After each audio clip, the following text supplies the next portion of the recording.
नमस्कार दोस्तों, आप सभी का study for UPSC PCS channel में स्वागत है। पॉलिटी का एमसीक्यू प्रैक्टिस कर रहे हैं हम लोग, उसमें आज दूसरा वीडियो कर रहे हैं। इससे पहले पहला वीडियो अपलोड हो चुका है जिसमें संविधान सभा, उनकी समितियां, ये सारे कुछ आप देख सकते हैं। पिछले जाके क्वेश्चन में 100 क्वेश्चन आपको मिल जाएंगे पिछले वीडियो में। प्लेलिस्ट मिल जाएगा चैनल पर पूरा, पॉलिटी नाम से। दूसरा वीडियो है संविधान का अनुच्छेद करेंगे, अनुसूचियाँ करेंगे हम। उसके बाद से उद्देश्य का, इससे संबंधित क्वेश्चन यूपीएससी में ही पूछे जाते हैं, तो इससे संबंधित हम लोग सारे 100 करीब में क्वेश्चंस कंप्लीट करेंगे इस वीडियो में। ओके, तो ये संविधान के सारे अनुच्छेद दिए हुए हैं, अनुच्छेद 100 395 तक। तो इसमें जो मुख्य हैं उनको मैं पढ़ देता हूँ, जहाँ से टिपिकल टाइप का हो जाता है, थोड़ा सा लोगों को नहीं याद रहता है। वो है अनुच्छेद 243 से, है ना। 243 में क्या है कि ग्राम सभा 243 क में है ग्राम सभा, ख में है पंचायतों का गठन, 243 ग में है पंचायतों की संरचना, घ में है पंचायतों में स्थान का आरक्षण, और झ में है पंचायतों के वित्तीय मामलों पर सिफारिश करने के लिए राज्य द्वारा वित्त आयोग गठित करने का प्रावधान, है ना। वित्त आयोग, राज्य का वित्त आयोग 243 झ में है। 243 ट में है पंचायतों के लिए निर्वाचन, 243 थ में है नगर पालिका का गठन, और य का क में है नगर पालिका के लिए निर्वाचन, है ना। नगर पालिका का कहाँ पर है गठन, तो 243 थ में है, है ना, थ। अगला है कि जिला योजना समिति है 243 य का घ, है ना, और 243 य का झ है सहकारी समितियों का निगमन। 249 में क्या आ जाता है, 249 के तहत है कि राज्यसभा राज्य के जो राज्य सूची है उस पर कानून बनाने की शुरुआत कर सकती है संसद में। चलिए पहला क्वेश्चन पे चलते हैं। भारतीय संविधान में कितने अनुच्छेद हैं? तो ये क्वेश्चन अगर देखें ऑप्शन के हिसाब से, इनमें से सारे ऑप्शन गलत हैं। क्यों? क्योंकि 395 ही तो आर्टिकल है ना, 395 अनुच्छेद हैं केवल। कहीं पर आपने आर्टिकल 396 लिखा देखा है क्या? नहीं, हो ही नहीं सकता।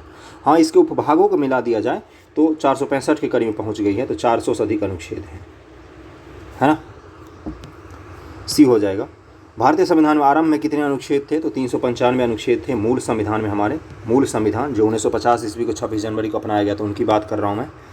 वर्तमान में भारतीय संविधान में गणना की दृष्टि से कुल कितने अनुच्छेद और अनुसूचियाँ हैं? तो इसका क्या आंसर हो जाएगा? इसका आंसर हो जाएगा, वर्तमान में पूछा है तो 300, इसका आंसर उपयुक्त उसी में था कि 12 हो गई हैं अनुसूचियाँ और अनुच्छेद 395 है ना। तो इसका क्या आंसर हो जाएगा? 395 और 12, है ना। ये मत मारना, क्योंकि 444 आर्टिकल नहीं कहीं पर लिखा हुआ है संविधान में। आर्टिकल 395 ही हैं अभी तक, इसके उपखंड हैं, है ना। आप लोग क्या बोलते हो? आर्टिकल 21 बोलते हो ना, उसके उपखंड तो बाद में आते हैं ना, जोड़ जोड़ के, है ना। तो 395 आर्टिकल हैं और 12 अनुसूचियाँ हैं, जिसमें 10वें अनुसूची में क्या है? दल बदल है। 11 में क्या है? पंचायत है। 12वीं अनुसूची में क्या है? नगर पालिका है। और 22 भाग है संविधान में, 22 भाग हैं। मूल भारतीय संविधान में कितने भाग, अनुच्छेद और अनुसूचियाँ थे? इसका क्या आंसर हो जाएगा? 22 भाग, 395 अनुच्छेद और 8 अनुसूचियाँ थी। अगले क्वेश्चन पे चलते हैं कि भारतीय संविधान में कितने हैं? 395 अनुच्छेद, 22 भाग और 12 अनुसूचियाँ हैं। बीपीएससी में 2 बार पूछा है, फिर से रिपीट कर सकता है बीपीएससी में। नए राज्यों का गठन, नागरिकता, मौलिक अधिकार, प्रशासनिक अधिकरण की स्थापना, है ना। तो नागरिकता किससे किस में होगी? आर्टिकल 5 से 11 में होती है ना। तो भारतीय संविधान का भाग 3 जो होता है वो मौलिक अधिकार से संबंधित होता है, भाग 2 जो होता है वो नागरिकता से संबंधित होता है, और भारतीय संविधान का 323 आर्टिकल की बात कर रहा है और नए राज्यों की गठन की बात कर रहा है। तो भारतीय संविधान का अनुच्छेद 3 जो है, अनुच्छेद 3 वो नए राज्यों की गठन का बात है, और प्रशासनिक अधिकरण 323A में लिखा हुआ है। 323A में क्या है? एडमिनिस्ट्रेटिव ट्रिब्यूनल की बात करता है, और नए राज्यों का गठन अनुच्छेद 3 के तहत होता है। मौलिक अधिकार संविधान के भाग 3 में है, और नागरिकता संविधान के भाग 2 में है। ओके, अगले क्वेश्चन पे चलते हैं। ये देखो सबका मैच है। राष्ट्रपति की सिफारिश के बगैर कोई विधेयक जो कर लगाता है विधायिका में नहीं रखा जा सकता। यह प्रावधान भारत के संविधान किस अनुच्छेद के अंतर्गत है? जेपीएससी में डायरेक्ट पूछा है ये। तो 7 का क्या आंसर हो जाएगा? आर्टिकल 117 के तहत है, विनियोग विधेयक। ओके, और आर्टिकल 110 में क्या है? मनी बिल इसको कहा जाता है, वित्त विधेयक। किस विधेयक के बारे में विशेष उपबंध किस अनुच्छेद के अंतर्गत किया गया है? वित्त विधेयक के बारे में, वित्त विधेयक के बारे में विशेष उपबंध किस अनुच्छेद में किया गया है? तो इसका कभी क्या होगा? अभी मैंने आर्टिकल बताया, आर्टिकल 117। ओके, हैं। नेक्स्ट क्वेश्चन पे चलते हैं। भारतीय संविधान के किस अनुच्छेद के अंतर्गत अखिल भारतीय सेवाओं का प्रावधान किया गया? तो आर्टिकल 312 312 आर्टिकल 312 के तहत अखिल भारतीय सेवाओं का प्रावधान किया गया है। और यूपीएससी किस में है? 315 में है। ओके।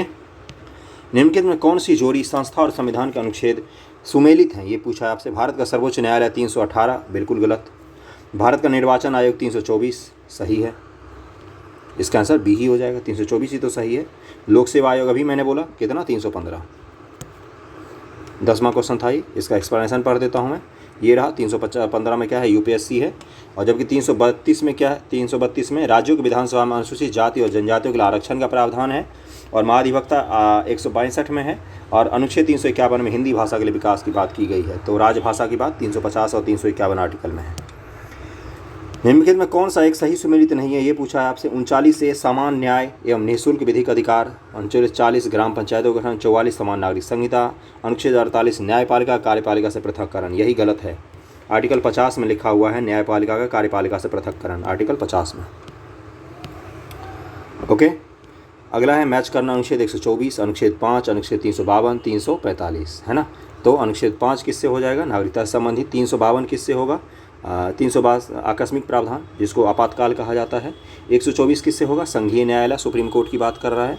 और अनुच्छेद 345 विधायी शक्तियों का। तो ए का 1, बी का 2, सी का 3, डी का 4 ये ऑप्शन हमें है। अनुच्छेद 14 समानता का अधिकार।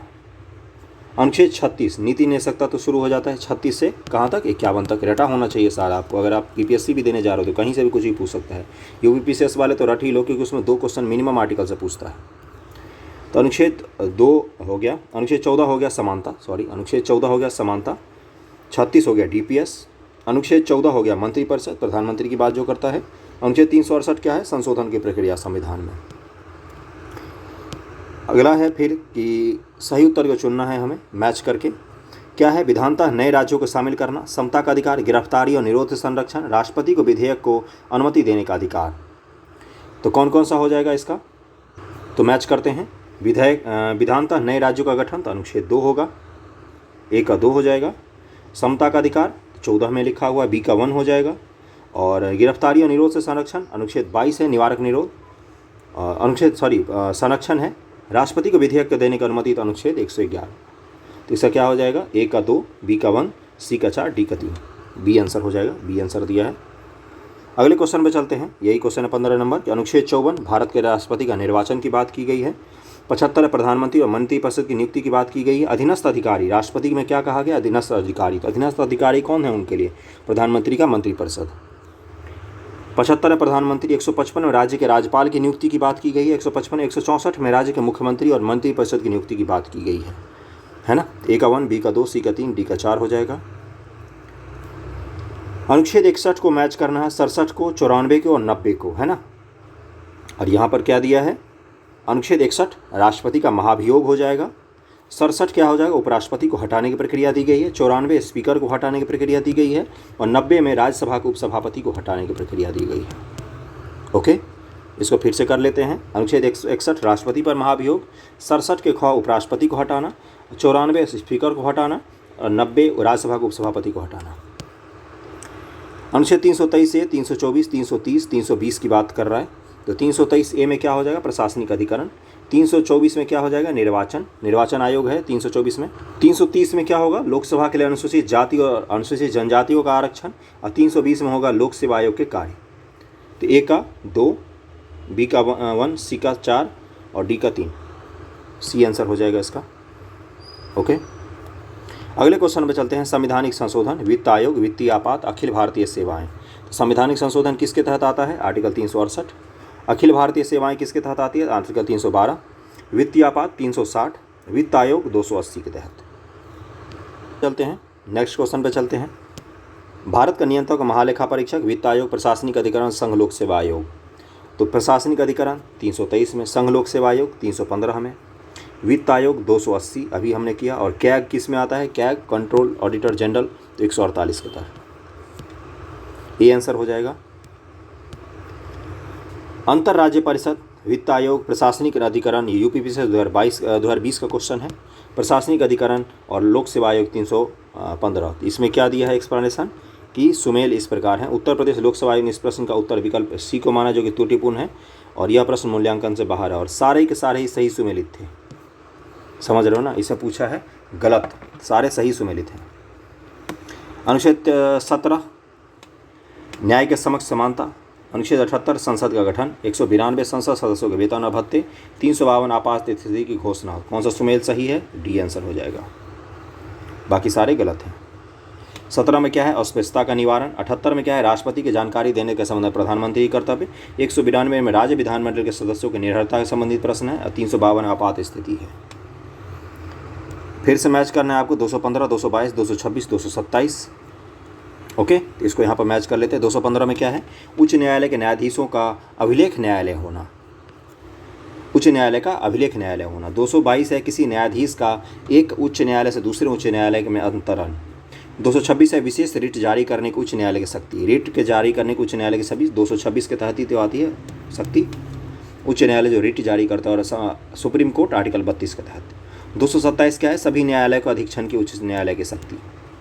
ओके, पूछा है कि अनुच्छेद में से केंद्र शासित प्रदेशों के लिए उच्च न्यायालय का प्रावधान किस अनुच्छेद के तहत है? तो अनुच्छेद 241 में केंद्र शासित प्रदेशों के लिए उच्च न्यायालय की बात की गई है। और कौन सा उच्च न्यायालय केंद्र शासित प्रदेशों में भी? तो दिल्ली में उच्च न्यायालय है। ओके, अनुच्छेद 76, 148, 75 1 और 131 आर्टिकल दिया हुआ है, तो इसको मैच कर लेते हैं टाइम नहीं बर्बाद करते हुए। 76 क्या होगा? भारत का महान्यायवादी है। अनुच्छेद 148 कैग है और 75 1 के तहत केंद्रीय मंत्रियों की नियुक्ति है। 131 के तहत सर्वोच्च न्यायालय का क्षेत्राधिकार आता है। जो मूल क्षेत्राधिकार है ना सर्वोच्च न्यायालय का, वो आता है आर्टिकल 131 के तहत। सर्वोच्च न्यायालय का मूल क्षेत्राधिकार आपने पढ़ा होगा। विधि के सम्मुख समानता और कार्य करने का अधिकार, कार्य करने का सही और मानवीय स्थितियां, बच्चों के लिए मुफ्त तथा अनिवार्य शिक्षा। विधि के सम्मुख समानता किस में है? आर्टिकल 14 में। कार्य करने का अधिकार 41 में। कार्य करने के लिए सही स्थितियों का मानवीय स्थिति तो आर्टिकल 45 में, 42 में, आर्टिकल 42 में। सी का 1 होगा। बच्चों के लिए मुफ्त तथा अनिवार्य शिक्षा तो आर्टिकल 45 में। डी का 2 हो जाएगा। और ये मूल अधिकार बना दिया गया है, आपको पता होगा। तो ए का 3 है, ए का 3 है, बी का 4 है, सी का 1 है और डी का 2 है। तो इसका आंसर बी हो जाएगा। इसका आंसर कोई सा भी नहीं दिया है। क्यों नहीं दिया है? इसने बोला है कि उसके तहत 45 अनुच्छेद जो था उसको मूल अधिकार बना दिया गया ना। 2002 में इसे 21 क के रूप में शामिल कर दिया गया। 86वें संशोधन के द्वारा अनिवार्य शिक्षा की व्यवस्था कर दी गई मूल अधिकार में। अगले क्वेश्चन में चलते हैं कि निम्न से कौन सा कथन सही सुमेलित नहीं है? भारतीय संविधान का अनुच्छेद और संबंधित राज्य, ये बहुत ही इंपॉर्टेंट है। नहीं, सही सुमेलित नहीं है। तो 371 क के तहत नागालैंड आता है। देखो इसको याद कर लो अगर आपको आता है तो भी। 371 ख के तहत असम आता है। 371 ग में मेघालय, 371 घ में आंध्र प्रदेश आता है ना। तो कौन सा सही सुमेलित नहीं है? इसका सी गलत है, मेघालय वाला गलत है, बाकी तीनों ही सही सुमेलित हैं। इसको मैं पढ़ देता हूँ कौन कौन सा आते हैं। 371 में महाराष्ट्र और गुजरात की प्रावधान है। 371 क में नागालैंड है, ख में असम है, ग में मणिपुर है, घ में आंध्र प्रदेश है और तेलंगाना। 371 र में आंध्र प्रदेश में और केंद्रीय विश्वविद्यालय का प्रावधान किया गया है। 371 च में सिक्किम, 371 छ में मिजोरम, 371 ज में अरुणाचल प्रदेश और 371 झ में गोवा और 371 य में कर्नाटक का प्रावधान किया गया है। इसको याद रखना, ये सबको नहीं याद हो पाता है। जिनको याद होगा मुबारक उनको, है ना। इसको याद रखना, कम से कम 371 तो याद जरूर रखना कि महाराष्ट्र गुजरात और 371 क में नागालैंड। महाराष्ट्र जाएंगे फिर नागालैंड जाएंगे, असम जाएंगे। कोई ट्रिक बना लो याद करने का। ट्रिक पता हो तो कमेंट करके मुझे भी बता देना। अनुसूचियों में पहुँच गए हम लोग। भारतीय संविधान में कुल अनुसूचियाँ कितनी हैं? तो इसका क्या आंसर है? 12 अनुसूचियाँ हैं। भारतीय संविधान में कितनी हैं? तो 12 अनुसूचियाँ हैं। कौन कौन सा बाद में जोड़ा गया? देखो 10वीं में क्या है? 10वीं अनुसूची में दल बदल की बात की गई है और 11वीं में ग्राम पंचायत की, 12वीं में नगर पालिका की बात की गई है। भारत के संविधान में 20 भाग हैं, नहीं 22 भाग हैं, गलत, 22 भाग हैं। 390 अनुच्छेद हैं, ये भी गलत। भारत के संविधान में 9वीं, 10वीं, 11वीं और 12वीं अनुसूचियों को संविधान संशोधन अधिनियम द्वारा जोड़ा गया, बिल्कुल सही, केवल 3 सही होगा। IAS 2005 का क्वेश्चन है। और 52वें द्वारा दल बदल को जोड़ा गया था, 73वें द्वारा ग्राम पंचायत को, 74वें द्वारा नगर पालिका को जोड़ा गया था। भारतीय संविधान के निम्न दी गई अनुसूचियों में से कौन सी एक राज्यों के नामों की सूची तथा उनके राज्य क्षेत्रों का ब्यौरा देती हैं? तो पहली अनुसूची में ही ये चीज़ लिखा हुआ है। पहली अनुसूची में क्या है, राज्य और संघ राज्य क्षेत्रों के नाम और उनके राज्य क्षेत्र विस्तार का ब्यौरा। दूसरी में संवैधानिक प्राधिकारियों के वेतन के बारे में है। तीसरी में शपथ का प्रारूप है। चौथी में क्या है, राज्यसभा में स्थानों का आवंटन, वीवीआई। पाँचवें में है जनजातीय क्षेत्र की बात करता है। छठे अनुसूची में क्या करता है कि एटीएमएम की जनजातीय क्षेत्र की बात करता है। असम, त्रिपुरा, मेघालय, मिजोरम की जनजातीय क्षेत्रों की बात करता है। सातवीं में शक्तियों का बंटवारा है, समवर्ती सूची, राज्य सूची और जो कॉन्करेंट लिस्ट दिए गए हैं, है ना, केंद्र सूची। और आठवीं में भाषाओं की बात करता है। नौवीं में भू सुधार के संबंधी बात है। 10वीं अनुसूची में अभी मैंने बताया था दल बदल की बात है। 11वीं अनुसूची में पंचायतों की बात की गई है। 12वीं अनुसूची में नगर पालिका की बात की गई है। यदि भारतीय संविधान संघ के एक नए राज्य का सृजन करना हो तो संविधान के निम्नलिखित अनुसूचियों से किस एक को आवश्यक रूप से संशोधित करना चाहिए, तो पहली अनुसूची को आपको अब जरूर रूप से संशोधित करना पड़ेगा, क्योंकि उसी में राज्यों का ब्यौरा है। भारत के संविधान की चौथी अनुसूची विवेचित करती है, क्या विवेचित करती है, राज्यसभा में स्थानों का आवंटन, राज्यों का। सातवां है कि भारतीय संविधान की तृतीय अनुसूची में निम्न से क्या उपबंधित किया गया है। तृतीय अनुसूची में पूछ रहा है, तो इसमें किनके शपथ के प्रावधान की बात की गई है, तो इसका क्या आंसर होगा, 1, 2, 4 दिया है। संघ के मंत्री के लिए पद के शपथ का प्रारूप है। उच्चतम न्यायालय के मुख्य न्यायाधीश द्वारा ली जाने वाली शपथ का प्रारूप है। और संसद के सदस्य द्वारा ली जाने वाली शपथ का प्रारूप इसी में लिखा हुआ है, अनुसूची 3 में। अगले पर चलते हैं, मैच करना है। चतुर्थ में क्या है, अभी मैंने बोला था राज्यसभा में सीटों का आवंटन। छठा में क्या है, जनजातीय क्षेत्र है। अष्टम में क्या है, भाषा है। नवम में क्या है, भू सुधार की बात की गई है। सातवीं अनुसूची में क्या है, तो विधायी शक्तियों का वितरण, केंद्र सूची, राज्य सूची, समवर्ती सूची। आठवीं अनुसूची में भाषा है। नौवीं में कुछ अधिनियम है जिन पर संशोधन जो सुप्रीम कोर्ट है वो उनका पुनरावलोकन नहीं कर सकती थी, लेकिन अब कर सकती है। नौवीं में भू सुधार जैसे चीज़ों को रखा गया है जिसको सुप्रीम कोर्ट से बचाना था। 10वीं अनुसूची के तहत दल परिवर्तन संबंधी है, वही दल बदल। अगले पर चलते हैं, 7वीं अनुसूची फिर से वही आ गया, संघ राज्य समवर्ती सूची। 8वीं अनुसूची भाषा। 9वीं अनुसूची कुछ अधिनियमों का विधि मान्यकरण। और 10वीं अनुसूची दल परिवर्तन। देखो ये IAS 2019 का क्वेश्चन है, बहुत ही सुंदर क्वेश्चन। किस प्रधानमंत्री के कार्यकाल के दौरान भारत के संविधान में 9वीं अनुसूची जोड़ी गई थी। 9वीं अनुसूची तो कौन हो जाएगा, पंडित नेहरू जी के कार्यकाल में ही जोड़ी गई थी। 1951 के द्वारा संविधान में जोड़ा गया था इसको। प्रथम संशोधन अधिनियम 1951 के द्वारा जोड़ा गया था। इसके अंतर्गत शामिल किए जाने वाले अधिनियमों विनियमों का विधि मान्यकरण करने, उन्हें न्यायिक उन्मुक्ति प्रदान करने का उपबंध किया गया था इसके तहत, है ना, कि उनको सुप्रीम कोर्ट से बचा कर रखा जाए। सुप्रीम कोर्ट जो पुनरावलोकन करती है ना, उससे बचा कर रखा जाए उसको, पुनरीक्षण जिसको कहते हैं। राज्य भूमि सुधार अधिनियम को संवैधानिक सुरक्षा प्रदान करने हेतु सम्मिलित किया गया है 9वीं अनुसूची को। भूमि सुधार को संविधान की में सुरक्षा मिल सके इसलिए 9वीं अनुसूची को रखा गया है। भारत की संसद किसी कानून विशेष को भारत के संविधान की 9वीं अनुसूची में डाल सकती है।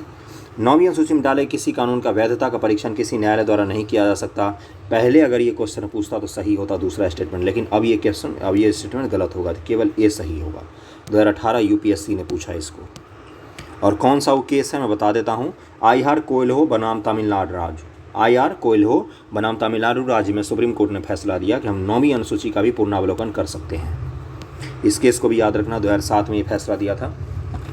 अगला है कोयल्हो केस भारत के संविधान की किस अनुसूची से संबंधित है, तो वो पूछ लिया ना UPPCS मेन में, तो 9वीं अनुसूची से संबंधित है। संघीय सूची में कितने सब्जेक्ट हैं, तो देखो इसको अगर नहीं भी पता होगा तो कैसे मैच करेंगे। राज्य सूची में कितना होगा, समवर्ती सूची में कितना होगा। संघ सूची में सबसे ज़्यादा होगा तो पहला का A कर दो, ठीक है भाई। राज्य सूची में उससे कम होगा और समवर्ती सूची में उससे कम होगा, है ना, तो इसका आंसर B दिया है। A का 1, 2 का 3 राज्य सूची में और 3 का B, तो B आंसर हो जाएगा। संघीय सूची में 97, राज्य सूची में 66, समवर्ती में 47। भारत के संविधान के अंतर्गत आर्थिक योजना किसका विषय है, तो समवर्ती सूची का विषय है आर्थिक नियोजन। आर्थिक नियोजन भारतीय संविधान की सूची में सम्मिलित है, तो ये समवर्ती सूची में सम्मिलित है। जानवरों के प्रति क्रूरता के रोकथाम को भारतीय संविधान की किस अनुसूची में रखा गया है, BPSC प्री में पूछा है पिछले साल, किस अनुसूची में रखा गया है, ये बात कर रहा है, तो बताओ किस में रखा गया है। इसका आंसर C हो जाएगा, समवर्ती सूची में रखा गया है, समवर्ती में रखा गया है, जानवरों के प्रति क्रूरता को रोकने के लिए, C हो जाएगा। आर्टिकल 19 है, निम्नलिखित कौन सा विषय समवर्ती सूची का है, तो पुलिस, आपराधिक मामले, रेडियो, टेलीविज़न और विदेशी मामले, तो इसमें से क्या हो जाएगा, इसका आंसर B दिया है, आपराधिक मामले समवर्ती सूची का विषय है। अगला है, निम्नलिखित में कौन सा मद भारत के संविधान की समवर्ती सूची में है, जनसंख्या नियंत्रण, परिवार नियोजन, लोक स्वास्थ्य और स्वच्छता, प्रति व्यक्ति कर, निखात, निधि, तो इसका क्या आंसर हो जाएगा? समवर्ती सूची में है जनसंख्या नियंत्रण और परिवार नियोजन, दोनों इस पे कानून बना सकते हैं। ऊपर वाले का मैं पढ़ देता हूँ। पुलिस राज्य सूची में है, विदेशी मामले रेडियो टेलीविजन जैसे चीज़ें संघ सूची में है, आपराधिक मामले समवर्ती सूची में है। निम्नलिखित में कौन सा सही सुमेलित नहीं है, ये पूछा है आपसे। तो सार्वजनिक स्वास्थ्य और स्वच्छता राज्य सूची, और अभी ऊपर दिया था क्या कि जनसंख्या नियंत्रण और परिवार नियोजन किस में है? समवर्ती सूची में है, इसको याद रखना। सार्वजनिक स्वास्थ्य और स्वच्छता राज्य सूची, ये सही है। जनगणना संघ सूची की बात है। राज्यसभा में सीटों का बंटवारा द्वितीय अनुसूची, ये गलत दिया है, ये चौथी अनुसूची में है ना, लिखा हुआ चौथी अनुसूची में है, इसका आंसर सी हो जाएगा, सी गलत दिया है। कृषि, पुलिस, शिक्षा और रक्षा कौन सा समवर्ती सूची के विषय हैं? तो क्या हो जाएगा इसका आंसर? इसका आंसर बी हो जाएगा। और किसको कब डाला गया है? 1942 के संशोधन द्वारा डाला गया था शिक्षा को। देखो यहाँ पर लिखा होगा 42वें संविधान संशोधन 1976 की धारा 57 द्वारा कृषि, पुलिस राज्य सूची के तहत हैं, जबकि रक्षा संघ सूची के तहत है ना। अगला क्वेश्चन पे चलते हैं। शिक्षा जो प्रारंभ में राज्य सूची का विषय था, उसे समवर्ती सूची में कब डाला गया? पहले ये राज्य सूची का विषय था, तो इसको 42वें संविधान संशोधन 1976 द्वारा डाला गया था। भारत के संविधान किस संशोधन में वनों को राज्य सूची समवर्ती सूची में स्थानांतरित कर दिया गया? तो 42वें में ही किया गया था, वन को और शिक्षा को। ओके, अगले क्वेश्चन पे चलते हैं। बी होगा इसका, वन को डाला गया था 1976 में ही। और भारत के संविधान के अंतर्गत विषय तथा संबंधित सूची के बारे में निम्न युग में से कौन सा एक सुमेलित नहीं है, ये पूछा है आपसे। वन समवर्ती सूची, शेयर बाजार समवर्ती सूची, शेयर बाजार केंद्र सूची का मामला है, इसका आंसर बी हो जाएगा। ओके, अनुच्छेद 245 से 255 के अधीन केंद्र और राज्यों के बीच विधायी शक्तियों का विभाजन किया गया है। वन समवर्ती सूची, जन स्वास्थ्य ये और जन स्वास्थ्य राज्य सूची, शेयर बाजार और डाकघर संघीय सूची का विषय है। अगला है केंद्र की सूची, राज्य की सूची, समवर्ती सूची, अवशिष्ट विषय। इसका क्या हो जाएगा? इसका आंसर हो दिया है ए, यानी कि केंद्र सूची में जनगणना आता है, राज्य सूची में पुलिस और सार्वजनिक प्रबंधन आता है, सार्वजनिक सूची में जनसंख्या नियंत्रण आता है, और अवशिष्ट विषय अंतरिक्ष अनुसंधान ये सब किस में आता है? प्रधानमंत्री के तहत आता है, डायरेक्ट केंद्र सूची में अवशिष्ट विषय है ये। इसका आंसर ए हो जाएगा।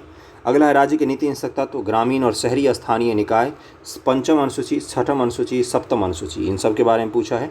निम्नलिखित कौन सा प्रावधान शिक्षा पर प्रभाव डालता है? शिक्षा पर प्रभाव की बात कर रहा है। तो देखो नीति निश्चित तत्व में तो था ही, है ना, ग्राम और शहरी स्थानीय निकाय। पंचम अनुसूची में क्या लिखा हुआ है, छठम में क्या लिखा हुआ, सप्तम अनुसूची में क्या लिखा हुआ है? इसका आंसर क्या हो जाएगा? डी हो जाएगा, सारे ही प्रभाव डालते हैं। पाँचवीं अनुसूची में जनजातीय क्षेत्रों में शिक्षा का प्रावधान करने का जिम्मा वहाँ की एडमिनिस्ट्रेशन को होगा। छठी में किसकी बात करता है? ऑटोनोमस डिस्ट्रिक्ट की बात करता है, जो स्वायत्त जिला हैं भारत में बनाए गए हैं, गारो, खासी, जयंतिया, ये सब स्वायत्त जिला में आते हैं ATMM के तहत। और सप्तम अनुसूची में क्या है? इसमें विभाजन किया गया है शक्तियों, केंद्र सूची, राज्य सूची और समवर्ती सूची में। तो शिक्षा समवर्ती सूची का विषय है, तो ये भी शिक्षा प्रभाव डालते हैं। और नीति निश्चित तत्व में ही तो लिखा गया था कि अनिवार्य और मुफ्त शिक्षा की बात, तो सारे ही सही हो जाएंगे। इसको आप लोग याद रखना, IAS 2012 क्वेश्चन है, बेहतरीन क्वेश्चन है ये। भारत के संविधान के निम्नलिखित कौन सी एक अनुसूची में दल बदल विरोधी कानून विषयक प्रावधान है? तो 10वीं अनुसूची में है। कितनी बार बोलो? 52वां संशोधन 1985 द्वारा, 1985 द्वारा इसको जोड़ा गया था। भारतीय संविधान किस अनुसूची में दल विरोधी कानून है? तो 10वीं अनुसूची, 29 का सी हो जाएगा। 30 है, 10वीं अनुसूची का संबंध है किससे? दल बदल विरोधी से, डी हो जाएगा इसका आंसर। 30 का 31 है, भारतीय संविधान की 10वीं अनुसूची का प्रावधान किसमें क्या है उसमें? तो दल बदल विरोधी विधायन है उसमें। 32 है, भारतीय संविधान की 7वीं अनुसूची के अंतर्गत संघ सूची में निम्नलिखित में किसका उल्लेख नहीं है? संघ सूची में किसका उल्लेख नहीं है? बैंकिंग, जनगणना, बीमा और गैस। इसका क्या आंसर हो जाएगा? 32 का डी हो जाएगा, गैस का कोई उल्लेख नहीं है संघ सूची में।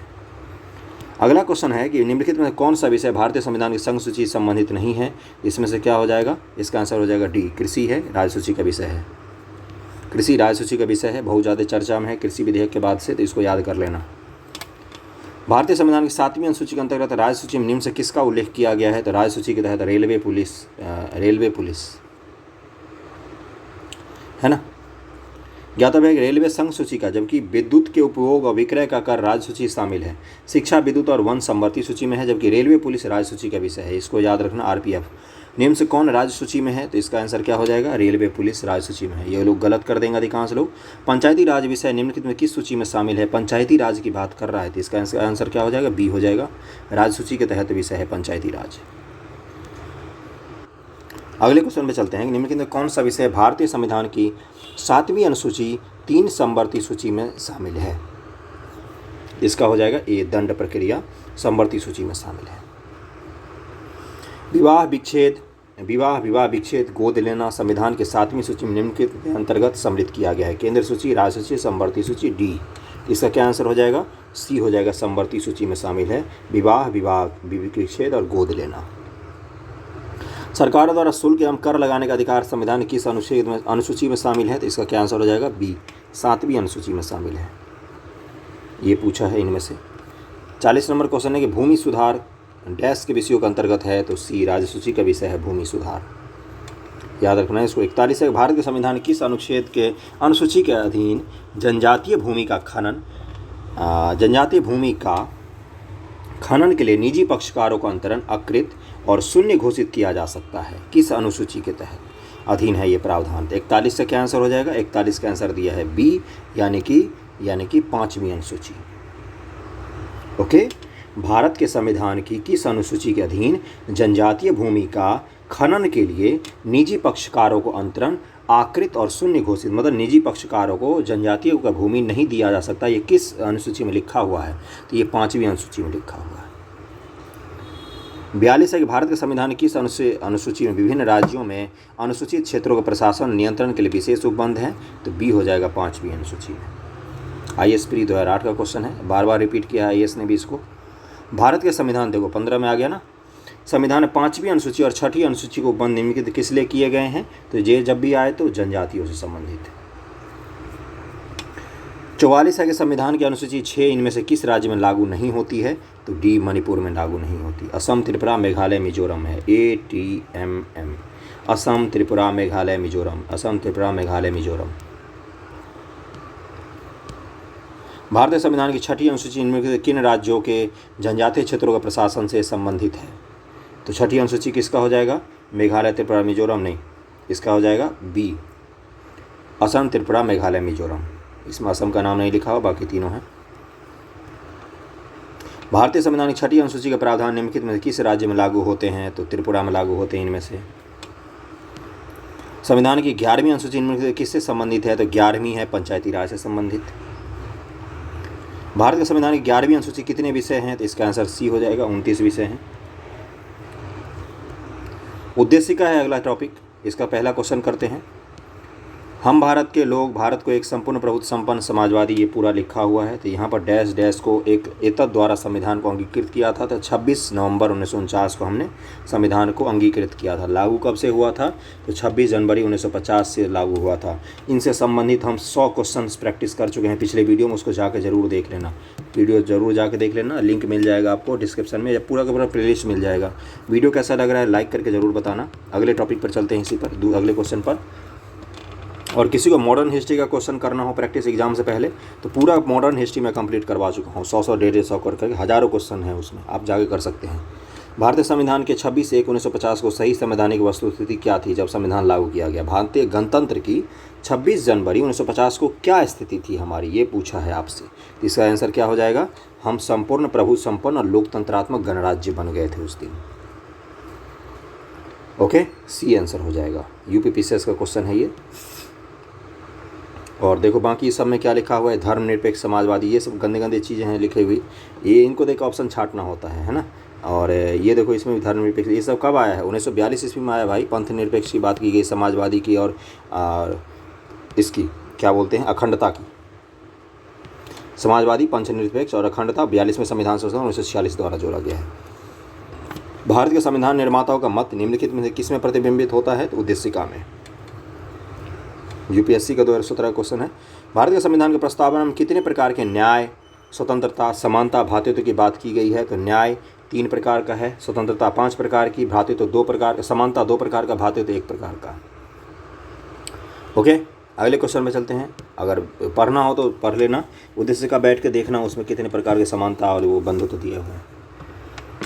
भारत के संविधान की प्रस्तावना के सिलसिले में निम्नलिखित में कौन सा क्रम सही है? इसका क्या दिया हुआ है कि प्रश्न में दिए गए शब्द भारतीय संविधान प्रस्तावना वर्णित किए गए हैं, ये भारतीय राज्य व्यवस्था के स्वरूप का वर्णन करते हैं। इनमें समाजवादी और पंथ निरपेक्ष शब्द मूल संविधान में नहीं थे, इन्हें 42वें द्वारा जोड़ा गया है। और इनका सही क्रम क्या है? सार्वभौम, सत्ता संपन्न, समाजवादी, पंथ निरपेक्ष, लोकतंत्रात्मक, गणतंत्र। और ध्यान रखने योग्य तथ्य यह है कि संविधान में उल्लिखित ये शब्द संपूर्ण प्रभुत्व संपन्न, समाजवादी, पंथ निरपेक्ष, लोकतंत्रात्मक गणराज्य हैं, है ना। जनवादी, पीपुल्स शब्द भारतीय संविधान के उद्देश्य का उल्लिखित कहीं भी नहीं है। और इस पे पीपुल्स शब्द देखो सब जगह लिख दिया है। जनवादी, ये जनवादी कहीं नहीं है। भारतीय संविधान प्रस्तावना भारत को किस रूप में घोषित किया गया है? तो एक सार्वभौम, समाजवादी, धर्मनिरपेक्ष, प्रजातांत्रिक गणराज्य के रूप में। समाजवादी, प्रजातांत्रिक और सार्वभौमिक, धर्मनिरपेक्ष। देखो ये बीपीएससी क्वेश्चन है, 2 बार पूछ चुका है और 4 बार पूछ चुका है टोटल। इसको सीक्वेंस में लगाना है और बार बार इसे अलग अलग स्टेज पूछते हैं, तो आपको इसके लिए उद्देश्य का याद होनी चाहिए। उद्देश्य का वैसे भी आपको याद होना चाहिए। सबसे पहले सार्वभौमिक आ जाएगा, फिर समाजवादी आ जाएगा, फिर धर्मनिरपेक्ष, फिर प्रजातांत्रिक गणराज्य आएगा। ओके, ये आंसर हो जाएगा। देखो फिर से आया बीपीएससी में, है ना। संविधान प्रस्तावना समाजवादी शब्द किस संशोधन में जोड़ा गया है? तो 42वें संविधान संशोधन में। बीपीएससी में बहुत बार पूछा है इसे। 42वें संविधान संशोधन के माध्यम से भारत के संविधान प्रस्तावना में जोड़ा गया शब्द कौन सा है? इन सब में तो समाजवाद और पंथ निरपेक्ष।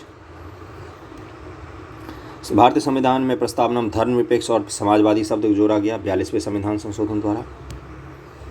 कौन भारत को धर्मनिरपेक्ष राज्य वर्णित करता है? कौन करता है इनमें से? तो 20 संविधान की प्रस्तावना करता है। ओके, निम्नलिखित शब्दों में से कौन सा शब्द सन 1975 में भारतीय संविधान की प्रस्तावना में सम्मिलित नहीं था? तो कौन सा नहीं था? तो अखंडता सम्मिलित नहीं था। अखंडता, समाजवादी और धर्मनिरपेक्ष, ये तीनों ही सम्मिलित नहीं थे। पंथ निरपेक्ष, ओके, 1976 में जोड़ा गया। समाजवाद, ग्राम स्वराज, पंथ निरपेक्ष, संपूर्ण प्रभुत्व संपन्न, 42 में कौन सा जोड़ा गया है? तो समाजवाद। बी आंसर दिया है 1 और 3, समाजवाद और पंथ निरपेक्ष, वही धर्मनिरपेक्ष जोड़ा गया है। संविधान के उद्देश्य का संबंध निम्न कथनों विचार कीजिए और दिए गए कूट की सहायता से बताइए। पंडित नेहरू द्वारा प्रस्तुत ऑब्जेक्टिव प्रस्ताव अंतोगत्वा उद्देश्य का बना, ये बिल्कुल सही है। इसकी प्रकृति न्याय योग्य है, जस्टिफिएबल नहीं है। इसको लेके आप न्याय की मांग नहीं कर सकते हैं, बिल्कुल सही है। ये न्यायालय में इसका कोई काम नहीं होता है। इसका संशोधन नहीं किया जा सकता, किया जा सकता है। संविधान के विशिष्ट प्रावधानों को यह रद्द नहीं कर सकता। इसका क्या आंसर हो जाएगा? इसका आंसर हो जाएगा बी। 1, 2, 4 सही है, 3 गलत दिया है। संविधान की प्रस्तावना का विधिक स्वरूप क्या है? तो इसका आंसर बी हो जाएगा, यह लागू नहीं किया जा सकता। न्यायालय द्वारा जबरदस्ती नहीं लागू किया जा सकता। भारतीय संविधान के उद्देश्य का में संशोधन किया गया, कब कब संशोधन किया गया? तो इसका आंसर हो जाएगा सी। 42वें संशोधन में किया गया, तो उसके बाद से कभी नहीं किया गया। समाजवादी शब्द उद्देश्य का जोड़ा गया 42वें द्वारा, 17 का ये हो जाएगा। भारतीय संविधान में समाजवादी शब्द 42 का 18 का भी बी हो जाएगा। 26 नवंबर 1949 को अंगीकृत भारतीय संविधान के प्रस्तावना में शब्द कौन से समाहित नहीं थे? समाजवादी, पंथ निरपेक्ष और अखंडता शब्द नहीं था। 1, 2, 3 हो जाएगा इसका आंसर। 20 भारतीय संविधान की प्रस्तावना में पंथ निरपेक्ष शब्द कब जोड़ा गया? तो 42वें संविधान संशोधन द्वारा। भारतीय संविधान के अमुख लक्ष्य उसके सभी नागरिकों के लिए सुनिश्चित करना है। क्या सुनिश्चित करना है? सामाजिक और आर्थिक न्याय, विचार और व्यक्ति की स्वतंत्रता, अवसर की समानता, व्यक्ति की प्रतिष्ठा। तो इसका क्या आंसर हो जाएगा? डी। चारों ही सही हैं, चारों ही उद्देश्य का में लिखा हुआ है। कथन कारण दिया है, भारत एक संपूर्ण प्रभुत्व संपन्न, समाजवादी, धर्मनिरपेक्ष, लोकतंत्रात्मक गणराज्य है। इसे 42वें संविधान संशोधन 1976 द्वारा संपूर्ण प्रभुत्व संपन्न लोकतंत्रात्मक गणराज्य के स्थान पर प्रतिस्थापित किया गया। तो क्या होगा? कथन और कारण दोनों सही हैं, व्याख्या भी करता है। भारत में लौकिक सार्वभौमिकता है क्योंकि संविधान की प्रस्तावना आरंभ होती है जनता के, जनतंत्र के, हम भारत के लोग शब्दों से, हम भारत के लोग से शुरू होता है, इसीलिए है। हम भारत के लोग, we the people of India शब्दों का प्रयोग भारतीय संविधान में कहाँ पर है? तो संविधान की प्रस्तावना में किया गया है। संविधान की शक्ति किस में निहित है? हम लोगों में निहित है। सभी व्यक्ति पूर्णतः और समान रूप से मानव है, यह सिद्धांत जाना जाता है। किस में जाना जाता है? तो सार्वभौमिकता में लिखा हुआ है ये चीज़।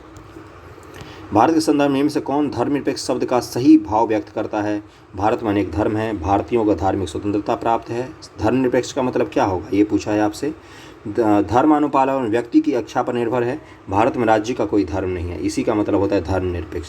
भारत सरकार का कोई धर्म नहीं है। निम्न के कौन सा शब्द भारत के संविधान के उद्देश्य का में नहीं है? तो इसका क्या आंसर हो जाएगा? डी हो जाएगा, लोक कल्याण। इसकी बात उद्देश्य का में नहीं है। 28 भारतीय संविधान की प्रस्तावना निम्नलिखित में किस स्वतंत्रता का वर्णन नहीं है? तो किसका वर्णन नहीं किया गया है? तो विचार की स्वतंत्रता। विचार प्रकट करने की स्वतंत्रता, विश्वास की स्वतंत्रता, आर्थिक स्वतंत्रता नहीं है, आर्थिक न्याय की बात की गई है। ओके, सामाजिक, आर्थिक और राजनीतिक न्याय है। विचार कौन कौन से हैं? अब विचार है व्यक्ति विचार प्रकट करने, विश्वास, धर्म, उपासना की स्वतंत्रता की बात की गई है, प्रतिष्ठा और अवसर की समानता की बात की गई है, आर्थिक स्वतंत्रता का कहीं भी उल्लेख नहीं है। निम्नलिखित में कौन भारतीय संविधान की प्रस्तावना में उल्लेखित नहीं है? तो धार्मिक न्याय की कहीं भी बात नहीं की गई है, सामाजिक और आर्थिक न्याय की बात की गई है। 30 नंबर है कि संविधान की प्रस्तावना के बारे में कौन सा कथन सही है? समाजवादी धर्मनिरपेक्ष शब्द 1950 में लागू संविधान के अंग नहीं थे, बिल्कुल सही है ये तो। उक्त शब्द 1977 के संविधान संशोधन द्वारा जोड़ा गया, 1976 में जोड़ा गया है ये, तो 30 का आंसर क्या हो जाएगा? यही हो जाएगा सही। बाकी तो एक जब मिल गया सही पूछा है तो आगे क्या पढ़ना। अगला है, थोड़ा सा ब्लर हो गया ये, भारतीय संविधान में कौन सा भाग संविधान की आत्मा कहलाता है? तो उद्देशिका को आत्मा कहा जाता है, सी। बाबा अंबेडकर ने किनको कहा था? तो आर्टिकल 32 को कहा था उन्होंने। ओके, अगला पर चलते हैं। Doctor BD. अम्बेडकर ने लोक सेवा आयोग उत्तर प्रदेश ने 20 प्रश्न का उत्तर प्रियम्बल को ही माना है। ज्ञातव्य है कि डॉक्टर बी.आर. अम्बेडकर ने संविधान उपचारों के आर्टिकल 32 जो है रिट है जिसमें संविधान में लिखा हुआ, उसको माना था इन्होंने संविधान की आत्मा।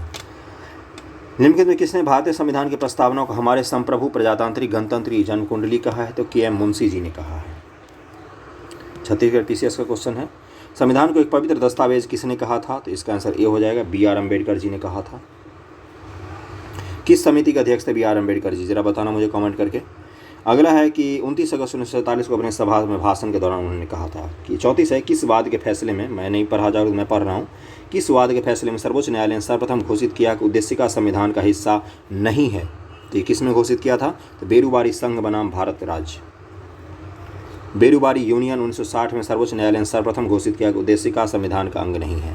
केशवानंद भारती बनाम केरल राज्यवाद 1973 में सर्वोच्च न्यायालय ने उपयुक्त निर्णय को पलटते हुए उद्देशिका प्रस्ताव को संविधान का भाग माना। केशवानंद भारती में उसको क्या बोला सुप्रीम कोर्ट ने कि उद्देशिका जो है वो संविधान का भाग है। अब बेरूबारी में क्या बोला था? भाग नहीं है। बेरूबारी 1960 में है और केशवानंद भारती 1973 में है, इसको याद रखना आप लोग। निम्नलिखित किस वाद में उच्चतम न्यायालय ने धारणा प्रस्तुत की कि उद्देशिका संविधान का भाग है? तो किस में हो जाएगा? बोमई बनाम यूनियन ऑफ इंडिया में भी उसने फिर से कहा। ओके, प्रश्नगत वादों में से बोमई बनाम यूनियन ऑफ इंडिया, देखो प्रश्नगत में से अगर इस प्रश्न में केशवानंद भारती रहता बोमई की जगह तो वो भी मारते हम। बोमई बनाम union of India, SR. Bommai Karnataka के चीफ मिनिस्टर थे ये। 36 निम्नलिखित विवादों में से किसमें सर्वोच्च न्यायालय ने प्रस्तावना को भारतीय संविधान का मौलिक संरचना का भाग स्वीकार किया? तो डी हो जाए केशवानंद भारती बनाम भारत संघ, केरल राज्य। ओके, केशवानंद भारती केस हार गए थे, आपको पता होगा केरल इस केस में, लेकिन ये अमर हो गए पॉलिटी में। अगला है कि भारतीय संविधान प्रस्तावना में जिन आदर्शों और उद्देश्यों की रूपरेखा दी गई है उनकी व्याख्या की गई है, किसके तहत व्याख्या की गई है उनकी? तो सी मूल अधिकार, राज्य के नीति सिद्धांत, मौलिक कर्तव्यों के तहत उनकी व्याख्या की गई है। 38 निम्न कौन एक भारतीय संविधान के उद्देश्यों को प्रतिबिंबित करता है? तो बी आंसर हो जाएगा, संविधान की प्रस्तावना। भारत के संविधान के उद्देश्य का कितने प्रकार के न्याय है? तो बी हो जाएगा, 3 प्रकार के, सामाजिक, आर्थिक और राजनीतिक न्याय की बात करता है। ये रहे 3, सामाजिक, आर्थिक और राजनीतिक न्याय की बात करता है। अगले क्वेश्चन पे चलते हैं। भारत के संविधान के उद्देश्यों में से एक के रूप में आर्थिक न्याय किस में उपबंध किया गया है? उद्देशिका और डीपीएस में, उद्देशिका और डीपीएस में राज्य के नीति तत्वों में प्रस्तुत किया गया, directive principle of A state. Bharat के संविधान के उद्देशिका तो क्या है? संविधान का भाग है किंतु उसके अन्य भागों से स्वतंत्र होकर उसका कोई विधिक प्रभाव नहीं है। यही होगा, IAS प्री 2020 में पूछा है। अगला क्वेश्चन है कि न्यायालय में लागू नहीं होता, उद्देशिका के दिया गया, संविधान में दिया गया आमुख, न्यायालय में लागू नहीं होता, आमुख का मतलब उद्देशिका ही होता है, महत्वपूर्ण है और उसकी उपयोगिता है, शासन करने के उद्देश्यों को उल्लेखित करता है, संविधान के कानूनी अर्थ निर्णय में सहायता करता है। इसका क्या आंसर हो जाएगा? 42 का आंसर विवादित है, पढ़ देता हूँ मैं। विकल्प सी और डी दोनों को सही माना है। सी यानी कि 1, 2, 3 और 2, 3, 4 दोनों को सही माना है इन्होंने। ओके, अगले क्वेश्चन पर चलते हैं। निम्न से कौन सा सही है? तो क्या हो जाएगा? इसका आंसर सी दिया है, सामाजिक समानता संविधान में प्रत्याभूत है, सामाजिक समानता। तो हमने कंप्लीट कर लिया आज का वीडियो लेक्चर और 100 से ज़्यादा क्वेश्चन हमने प्रैक्टिस किए हैं। अगला वीडियो जो आएगा वो मूल अधिकार से संबंधित आएगा। मूल अधिकार से संबंधित 100 से ज़्यादा क्वेश्चन, करीब में 140 क्वेश्चन प्रैक्टिस करें हम लोग। ठीक है, वीडियो कैसा लग रहा है लाइक करके ज़रूर बताना, शेयर करना वीडियो को, थोड़ा सा कमेंट करना आपको जो भी इसमें सुधार करने के हो, या आपको अच्छा लग रहा हो, या बंद करना है इस सीरीज़ को, नहीं पसंद आएगा तो बंद ही करना पड़ता है ना। ठीक है, थैंक यू सो मच।